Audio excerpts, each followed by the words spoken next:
Welcome everybody to a look at the fifth film in the Columbia horror box set, which is just behind me there, and it is 1944's Cry of the Werewolf.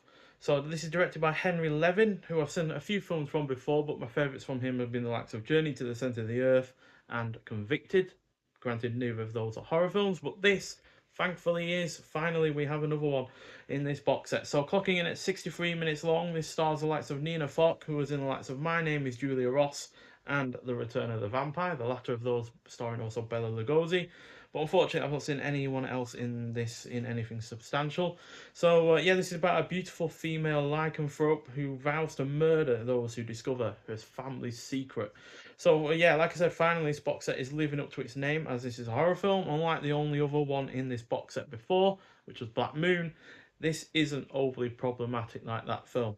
Now, sure, it isn't perfect, and it is far from all that original. You know, this is only a few years after The Wolfman, and yeah, that is probably the more iconic and technically better film. And this could be a little bit more sensitive towards Romani people. But there is at least some motivation for the actions of the antagonists that are understandable. It's not just a person that's this mindless monster that has only killing on their mind. They are doing it for a reason, and that reason is to protect their family's secret burial ground, basically, from these journalists that are trying to work their way in and try and find out what it's about and stuff like that, what is behind these murders and such and such. So yeah, it's obviously not a wholly sympathetic motivation, but it is a motivation regardless, and it is one that you can understand, which is far more than, say, Black Moon, which I don't really think had any motivation at all for what was going on in there. That said, though, Nina Fock is what makes this worth the watch, as she helps make this as engrossing as it is. The cinematography is also on point. It is well paced. It really doesn't outstay its welcome, as that, yeah, not only is it well paced, the running time, but it's the perfect amount of running time, quite frankly.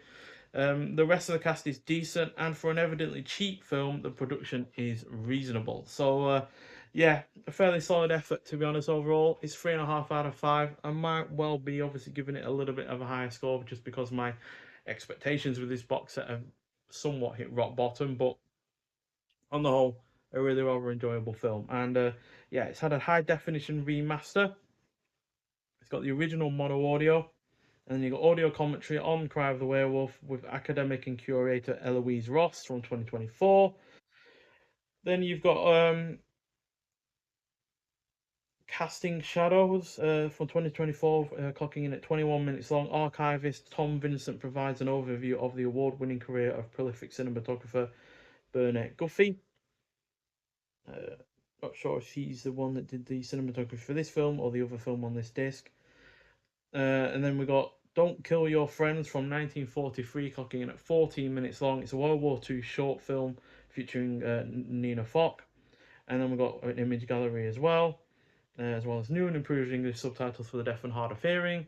And yeah, this is a world premiere on Blu-ray as well. So yeah, if anything, even if you're not going to overly enjoy this film as much as me, or not really enjoy it at all, you can at least appreciate and be thankful for that a film has finally been given, the chance to be seen by many more people, because it wasn't on Blu-ray before. I doubt it was easy to find, say, online. So yeah, it's just a really rather great thing to finally have it on Blu-ray, and I personally really rather enjoyed it. Granted, my expectations were quite low, and at the end of the day, I am, you know, it's very hard for me to hate a film. It has to go quite some way for a film to be truly bad enough for me to hate it. Whereas with films like this, I do have a bit of leniency towards how good or bad they are. And yeah, I just basically take them for what they come with, to be honest. And if there is problematic aspects to them, like say Black Moon, then I will point those out, and that will harm my enjoyment. But like I said, this was a lot less problematic, and also a proper horror film in the process. So yeah, it's one I do recommend, and I hope other people have enjoyed this film in this box set. But we do have one more film to look at in the future, and that is the sixth and final film in the box set. So yeah, look forward to reviewing that. But nonetheless, if you have seen this film before, I'd like to hear your thoughts on it. And yeah, thank you for watching. Bye.